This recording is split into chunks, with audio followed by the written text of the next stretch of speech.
قالوا أتعجبين من أمر الله رحمة الله وبركاته عليكم أهل البيت إنه حميد مجيد.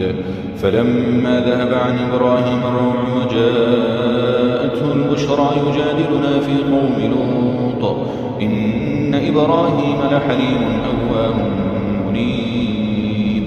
يا إبراهيم أعرض عن هذا إنه قد جاء أمر ربك وإنهم آتيهم عذاب غير مردود. ولما جاءت رسلنا لوطا سيء بهم وضاق بهم ذرعا وقال هذا يوم عصيب.